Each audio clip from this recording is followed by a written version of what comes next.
glad to be here. We're very, very happy to have you here, a practitioner of CCI, talking about artificial intelligence.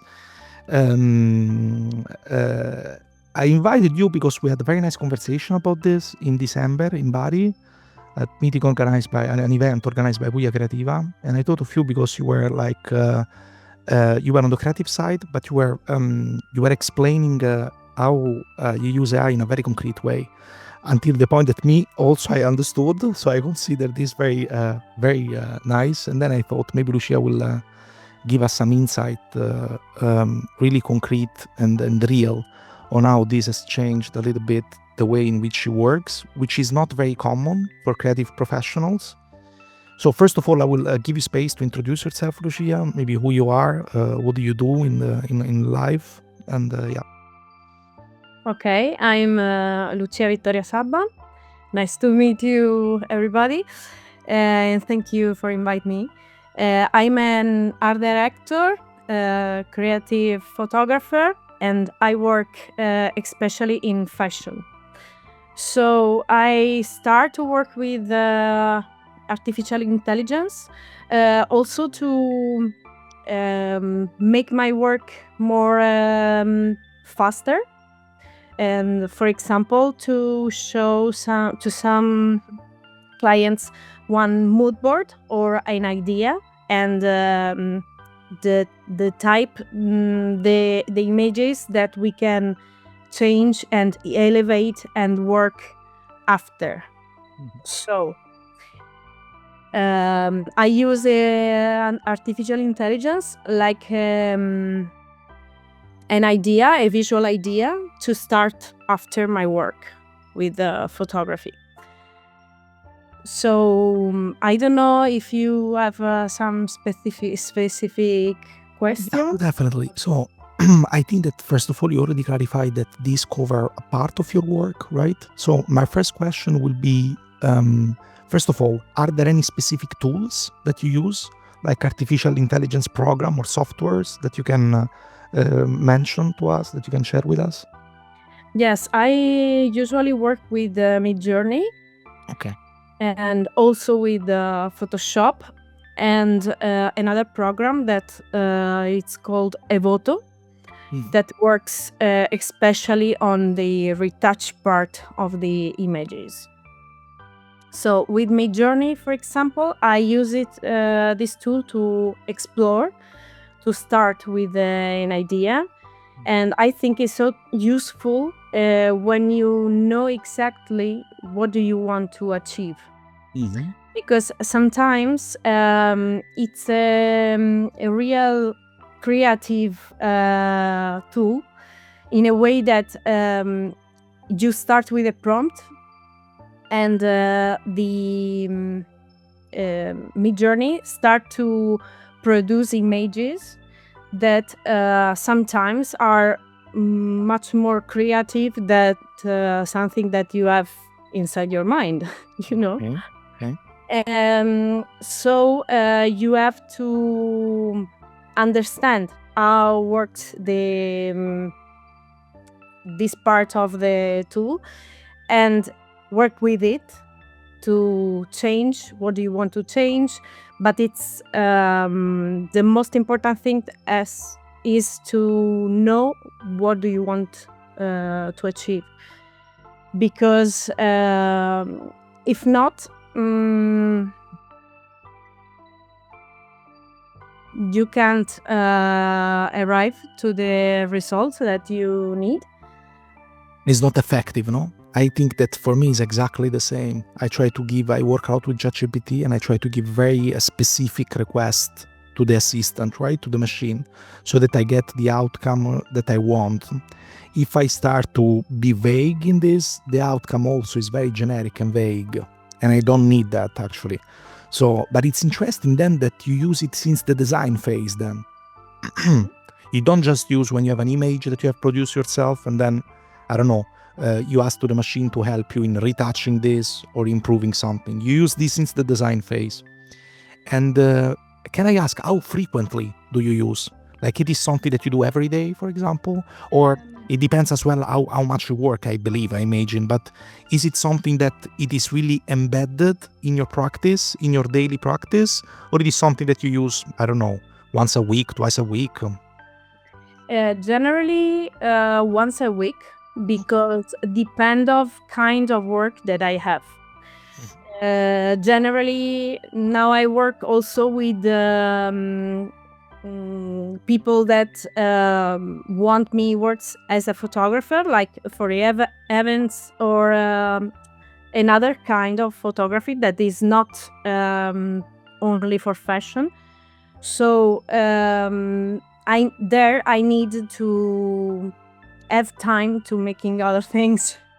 So I would like to improve my EA works, but I don't have this time to do it all the time.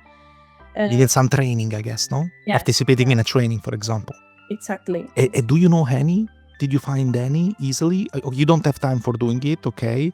But do you know some organization that organize some training? Here I Okay. really don't know. But maybe there are some courses or workshops. But I think the most effective things is to do it. To take Indeed. your time and stay to experiment with the tools and understand how it works and start generating images. And now it's better than before, so it's easier also to use. There you have also tools to change little part of the images, so you don't have to regenerate all the image again, you know. So That's how you started, I guess, as well, no? You started a little by little. How do you remember when you started to do this? I start in March 2023, I think. Okay. So already 2 years. When we start this part of with images, yeah. And why did you start? Do you remember why? I mean, what was, you know what I mean? Like, why did you go there and you started to do something about it? Like, why? I think Because everybody was talking about it, maybe, or is there any other reason? I don't know. Curiosity. I also know a friend that works with it and said to me, "You have to try because I think that you will like this." So I said, "Yes, okay, let's start." And I start to create my first images that I remember that was created in Granada. So I designed a model in Granada with a big hat. And I remember that there were things that doesn't look good. You know, the intelligence artificial doesn't work so good with the hands and feet. So it can create people, but not so precise. So I remember that I was working on the images with Photoshop a lot of time after, but now we don't have this problem. It's better now. So you saw an improvement in that 2 years. Fantastic. Now, Yeah. yeah, you can create images, so realistic magic, and you can. It's difficult to understand if it's real or not. Okay. So if it is done by a human or by a system, aren't you afraid of this? I mean, as a professional, like, you know, and as a person as well, but, you know, as a person who produces images, right? Aren't you scared of this? Doesn't this scare you? No, because I think that is more interesting the idea or what you want to say or what you want to tell with your images. That's the image, you know. Okay. So for me, it's not important to take the picture. It's important to make the project and to tell the story, you know. And this will be always your, no? There is no AI that can take it from you. Exactly. I think that is a tool, as the camera. You can make a picture with the camera, or you can make a picture with Midjourney, or you can make a picture drawing it. But the important thing is the idea, the concept. I think is the same. We were scared when after a painting starts photography. But artists will stay alive. I don't know how to say it in English, but No, it's correct, yeah. They will keep working, let's say. They will still be there. exactly. It's very interesting. So I think, there are a lot of things that are different, I know. And for this, I think also that jobs in general will change. But if you are an artist, you can make your art in different way. So also using artificial intelligence, why not? And can you imagine it's a very nice interview because I can just follow what you say. It's very nice. I don't have to check the progress. It's really nice. It's going very well. You say that right now you say that this will evolve and will change. Can you imagine for your own field how this will evolve? I mean, you shared with us very well that in the last 2 years the things improved a lot, no? In terms, probably, if I understand correctly, in terms of quality of images that the machine assistant can create, right? Yeah. Can you imagine what it will be in the next 2 years, for example? So if we speak in 2 years, what has changed concretely for you and for the work that you do? I know it's a very difficult question, but if you can imagine this, it will be nice. Like, I don't think I could imagine how it will be, but maybe in your case you can. Yeah, I don't know exactly, but I think that I can use now Midjourney, for example, to create something that I can't make alone in another way. For example, a big production with a model flying in the sky, with in the clouds, and something that I can't make, really now, or without production. And with that, I can do it. So this is a very good starting point to make us understand that we can go more fast and more far.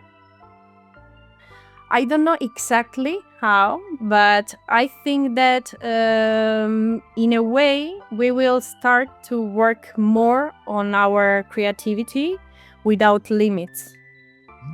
This is very interesting. So in this way, the usage of AI will help you in stimulating your own creativity, right? In a way. Yes, because I think that the technical part was replaced for more time to think and I don't know, to open our mind. So can you make an example of this? Like, for example, thinking about the message that you want to share, for example, with an image, or thinking about, I don't know, the composition of an image. What is it, creativity in your own practice? What is it? For example, I have one image that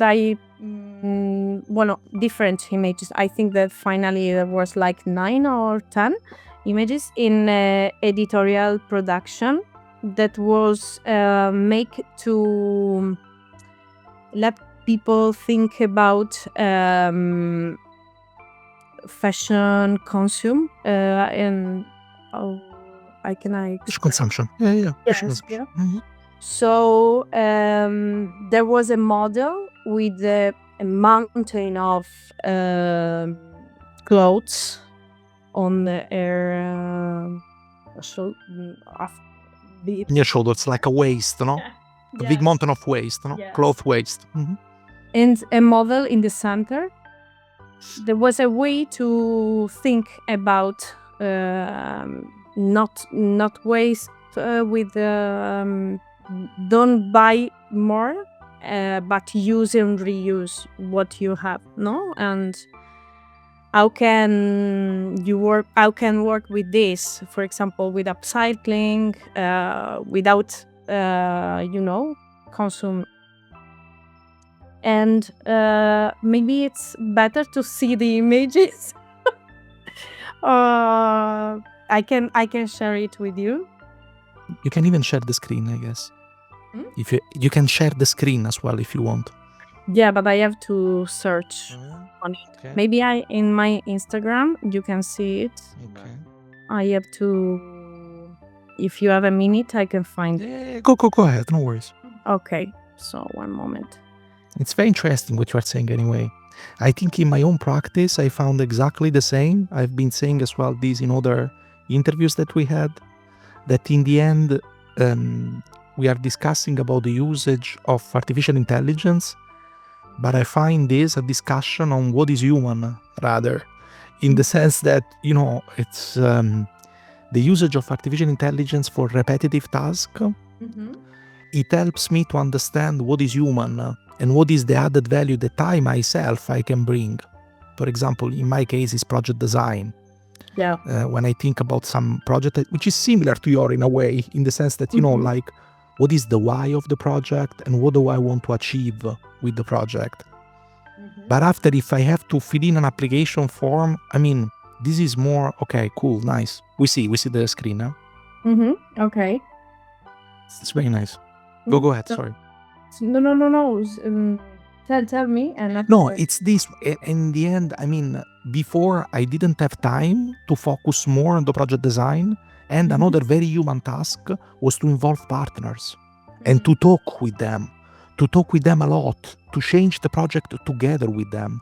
And before, we didn't have time to do it because we had to create a huge amount of content feeding an application form. Right now, I can ask the machine to create this content for me, of course, with my own prompt. That will be different from your, right? So if I want to create this image that you are sharing with me right now, the result that I will achieve would be different than your. Because I'm not an expert, I'm not a photographer, I'm not an art director. And you too, you don't write applications for European funding, right? So, that is a difference, and that is human. It's my expertise and your expertise, right? But I can free time for talking to people, for reflecting on the project idea. And before, I didn't have the time for doing that. So it's really like, it's a discussion on what is it human and what added value you can bring to the work. Anyway, go ahead with the image. No, the idea was this: that now we are buying, and the fashion industry is one of the most contaminating. It's like in the world. So maybe we have to reflect also on this, and make fashion doesn't mean that you have to spend a lot of time or a lot of money, and doesn't use your own dress, or one time and throw it off. So this was a campaign to make people think about this. And it's funny because there was an idea that I have a lot of time ago, but I can't make it really. So I say, wow, with this I can do it. And I start to think on it and make it. And I make also other different images. Maybe I will send it to you with an email if you want. Why not? We can, yeah. Anyway, it's very interesting. And this I make it a lot of time ago. Now it's more specific, and this model doesn't exist. It's Yeah, I understand. There are a lot of in terms of images. I think that there was really a huge progress in terms of artificial intelligence. So it's really like maybe one of the field in which there has been a big development. Really, this one and content creation, like written content as well, text creation is very advanced. I would say for video as well, it start to be like that. So. And what are in your opinion, instead, if you look at the dark side of it, what are the obstacles and challenges that you see in the usage of AI, for example, or in a further development of this system in a way? There are a lot of people that are scared about this, but I think that is your point of view, and how do you want to see it? You know, so it's better to think that is something that it's arrived to help us, and not to kill us. Maybe will kill us, but the important thing is to, I don't know, to think positive and use it in a positive way and in an ethical way. I can say the same with photography. A lot of people work not in an ethical way, but can you do about it? What do you mean? Can I ask you to make an example of, for example, a photographer or a photo which is not ethical, or? For example, photographers that make pictures to people that doesn't want that you take a picture, or like gossip famous people, and they make it to gain money, but this is not ethical. Yeah, it's not the same.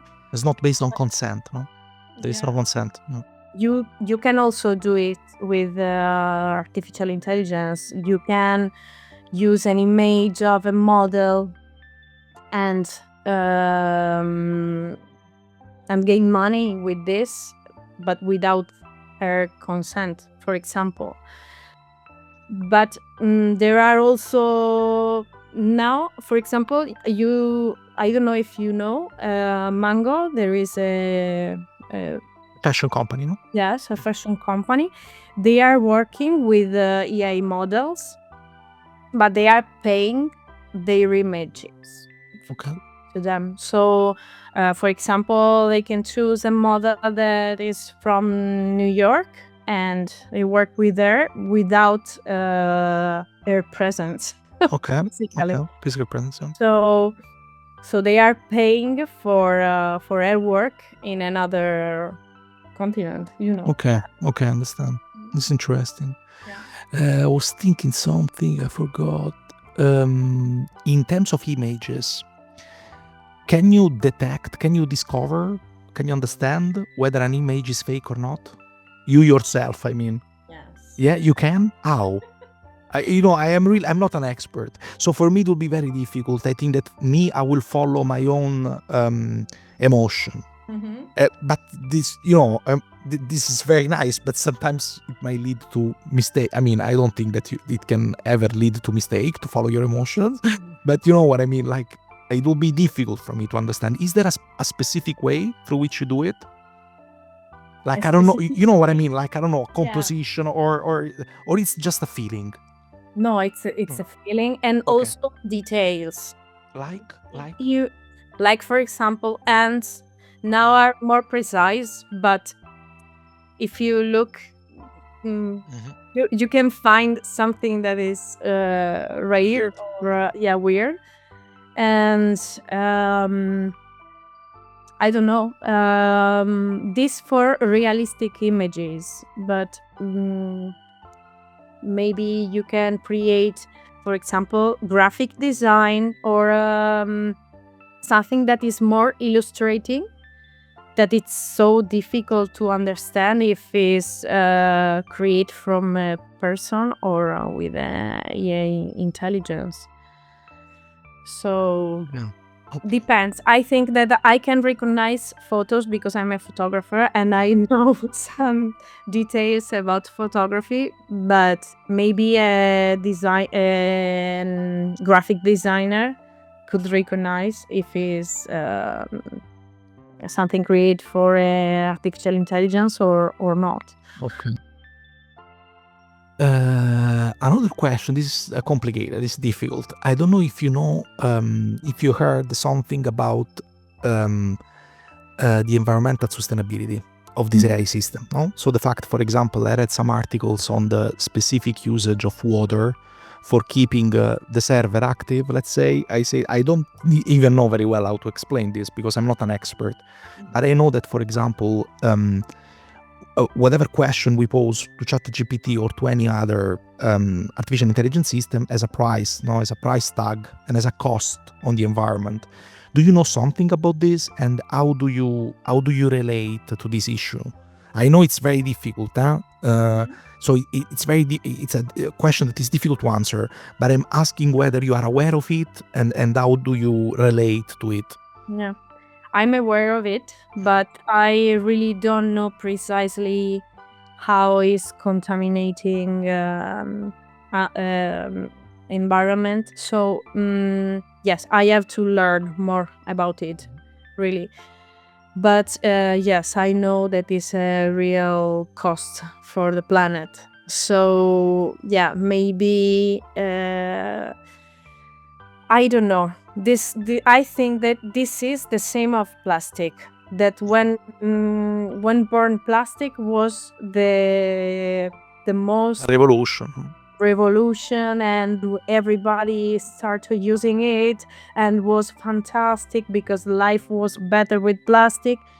And now we are paying the High price. yeah. So maybe could be the same. So yeah, the only thing that we can do it maybe it's to know, to understand, to learn about it, and be aware, and being respectful with this. Yeah. I hope, yes. I mean, I'm reading a lot of articles on this, and me too, I don't have a clear view. I try to use it when I really have a necessity to do that. For example, that's already a starting point. And I'm also reading that anyway, at the beginning, it has a very high cost, but possibly after, with technological developments, they will try to solve this as well. For example, I refer a lot to ChatGPT because that's what I use a lot in terms of content creation and text. But I know that there is this one, the invented, designed in China, for example. I don't remember the name. I think it's whale something, blue whale, deep whale, something like that. That is very similar to ChatGPT. And for example, it costs much less to produce it and to create it. So possibly technological innovation will allow for a lower cost in a way, also in terms of environment. We are going towards the end of it. I really have to thank you because it was really super useful. It was very concrete in the way in which you explained how AI in a way changed the way in which you work and how you look at it. I think it's going to be very interesting for cultural and creative professionals that are really imagining how they can use it. I have just a couple of questions left. The first one is that whether you noticed higher number of people using it in your own environment, or it's not like that. I mean, is there a trend where you see that more people use it, or is not like that? If you can share some insight on this. Here I live in Bilbao. Here it's not so common. There are not a lot of people using it. With the in image, Yeah, of course, that's what I ask. Yeah. but I think that everybody start to use ChatGPT for everything to us. Also, like Google search, people use ChatGPT generally. but with images, not at all. But now with ChatGPT, you also can create images. Yeah, So there is it's called Sora, I guess, no? If I remember well. No? there is a viral image that everybody can start to create their own doll. Yeah. It's crazy, yeah. Also Canva as well, they added an AI system inside their own website anyway. So another question that I have is that whether you spend some money on this, like do you have paid subscription or not? For example, I use the paid subscription ChatGPT, which costs like $20 or here, I don't know, so like $20 per month. And I know that there is one that costs $200 per month, which I don't use. So if you can share some information on this, like whether Yeah. you pay. I pay the basic subscription of Midjourney, that is like $12 Okay, per month. Okay. I think, yes. And yeah, and also with the Evoto, that is the other program that I tell you before. I use it for retouch images. For example, if you have imperfection on the face or something that you have to do in a lot of images. For example, when I make jewels or something like that, and you have 80 images, and in every images you have to see the same retouch. With this program, I can do it automatically in every images, and it's fantastic because you save a lot of time. And for example, I pay for with some credit, and each credit is one photo. So I buy a pack of 500 credits, for example, that it's like I don't remember exactly, but like You use it a lot, yeah? A lot. 80 euros, yes, or something like that. Okay, so you both use like a monthly subscription system and another one with credit, in which you spend some credit on a platform and you need to renew it as you go, pay as you go system. Yes. And also Photoshop, for example, there is a generative field that now it's done before also. And I use it also, for example, to take off a car or to change a tree with and other things. And it's so fast because before, if you want to take off a tree, you can stay Hours. like, yeah. Incredible. So I it's think this is really the added value, no? When you can, ask to the assistant to make a repetitive task, like this one that you don't want to do anymore because it takes a lot of time and that possibly doesn't add value. Yeah. No? In the end, all in all, it doesn't add any value. Exactly. Yeah. And for me, it's exactly the same. So when you have to polish text and content at some point, and also sometimes you are not effective anymore as a human because you get really tired. So, like you cannot do this forever. No, yeah, and bored. Yeah. Very bored. Your mind can't focus on it. Yeah, anymore, yeah. So, and also I pay the subscription of Photoshop. That is, I think, I take the annual plan. So I think that is 150 euros or something. Okay. Depends of the offers or something like that. But So it's not a big budget, no? All in all. no, I mean, it's something like hundreds of euro per year in general. no, because if you have to pay a person that make it, No, yes, of course, I can imagine. It's probably more or less how much you pay for TV or something like that, I think, per year. If a Netflix subscription, I think, costs now $7, $8, $10 per month or something like that. So it's more or less the same price. It's incredibly low price, I would say. Yeah. For now. But I think also that there is this strategy because it want that people use it. Use it a lot, yeah. Experiment and train. Yeah, the system. The system. Yeah, this is very So important. the system is training with our work. Yeah, that's true. And this doesn't present any problem to you, no? For example, in ChatGPT, I have to say that I click that I don't want them at the beginning. No, right now I stop this. That I don't want the model to be trained with my data. I don't know after. Probably they will use my data. Whatever. I have no idea. Actually, to be honest with you, I have no control on this. To be honest, and maybe it's my mistake. I should be more careful. But yeah, right now I stopped it. So I have my own data, and in theory, the model is not trained with my data. But yeah, I don't know whether this is effective or not. I have no idea.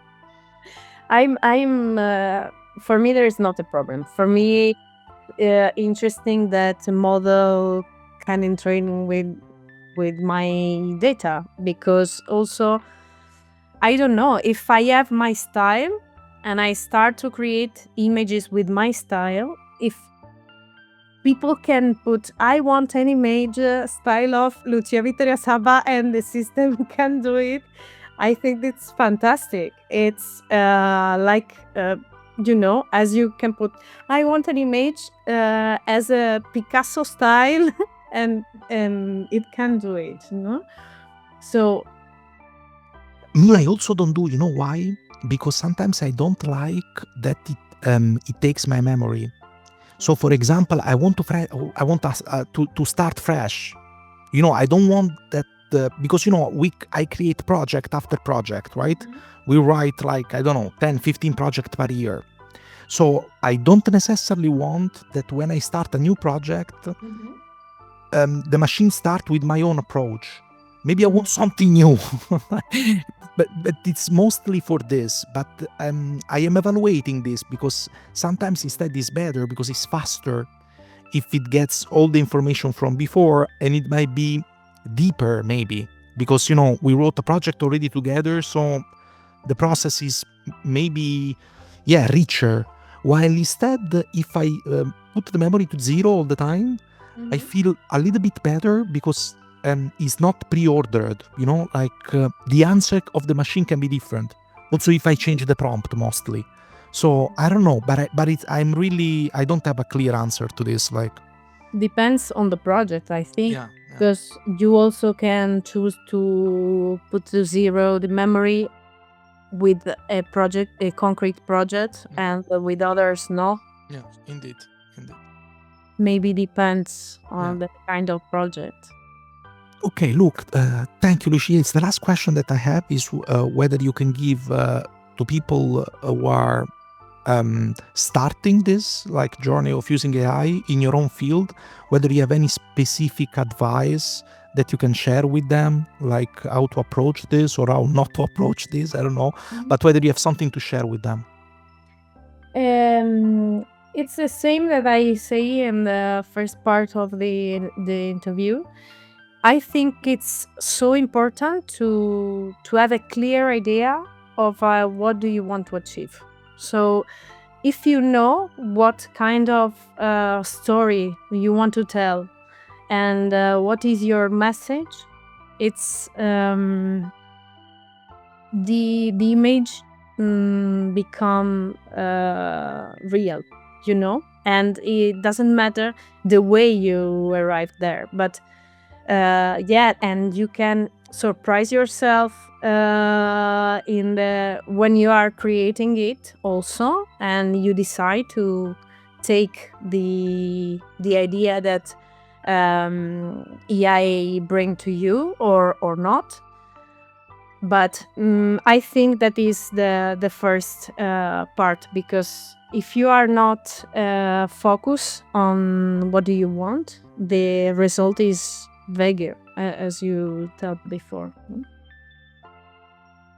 Okay, cool. Do you have anything else to share in general? I want to say that